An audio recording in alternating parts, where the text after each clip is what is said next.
Assimilation is the way we take in teachings and wisdom of the ages. Now, without our experience to verify the truth, it simply remains information.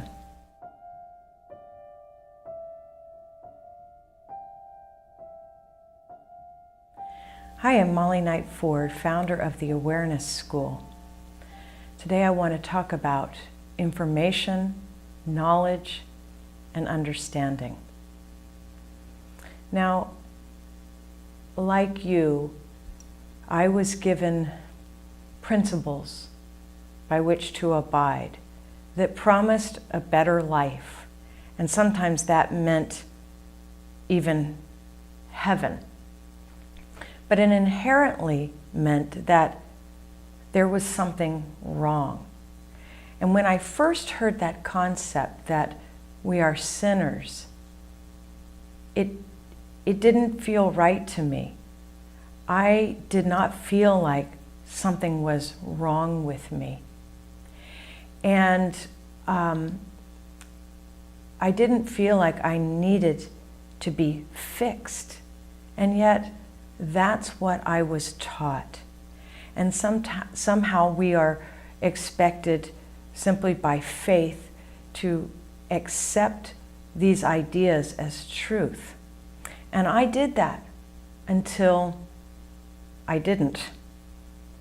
And somehow as I got older, at least old enough to see that the world did not seem right to me, it did seem like something was inherently wrong with us, that people were obsessed with themselves, that it was not easy to love each other, and that something was basically wrong in the world. Yes, I began to drink the Kool-Aid and took it in that I too have something wrong with me and that I am a sinner. And I did watch others around me, as well as myself, justify my behavior and know that I would be forgiven for this. So, in a way, I didn't work toward improving it, except to behave in the right way as well as I could. The other thing that didn't sit right with me was that Eve was the one who picked the apple.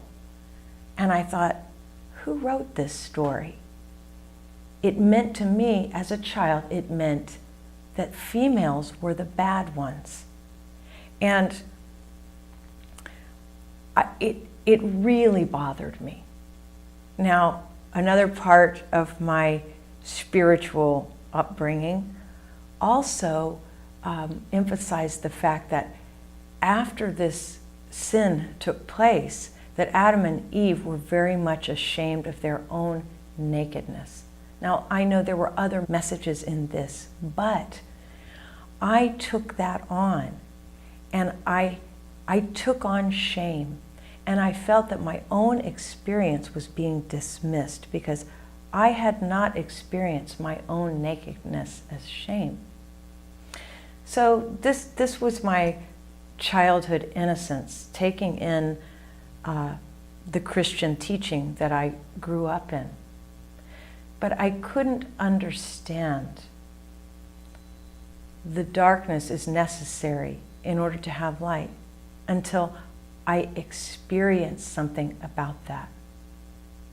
I couldn't understand that the friction that came from the struggle with the temptations of my lower self enabled me to see my own darkness, but I couldn't know that until I experienced it. I couldn't understand free will and real choice until I had to unlearn what I assimilated as a child. And I certainly couldn't understand my own self-acceptance as an emanation of God until I understood the illusion of my own identity.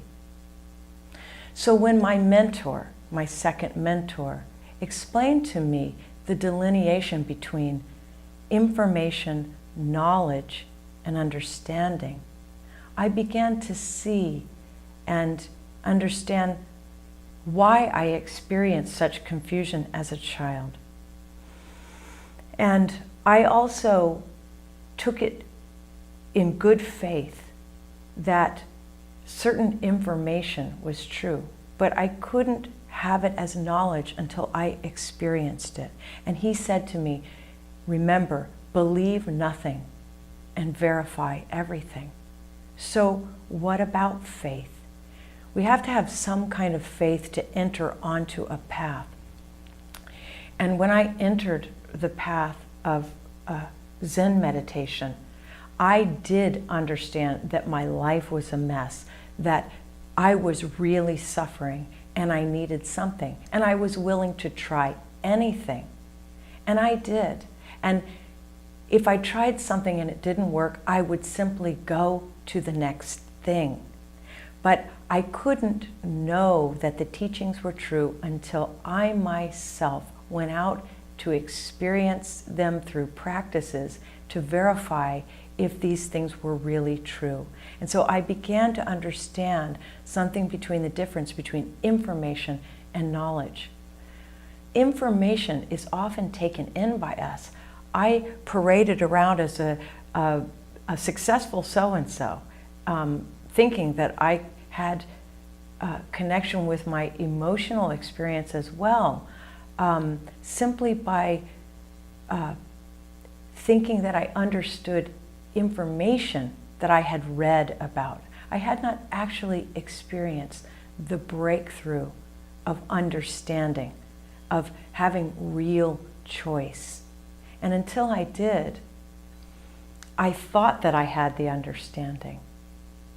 And it was only until I could break through my own illusion, my own darkness. I had to strengthen something in my being through experiencing over and over the very darkest parts of myself. And through the experience, I gained knowledge of myself.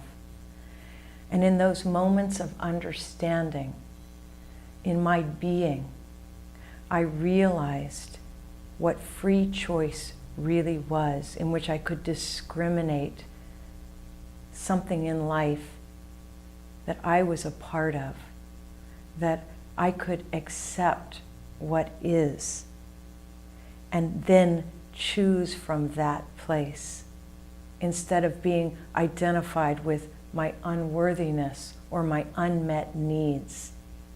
And until I could come to that place and let the dam break,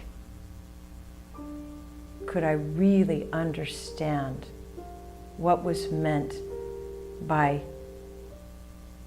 me being a sinner. It wasn't really a sinner at all, but it was that I could not truly connect with life and understand that I was part of God as well. So go out there and believe nothing, verify everything, so that that information can become knowledge, which leads to a greater understanding. Have a great week.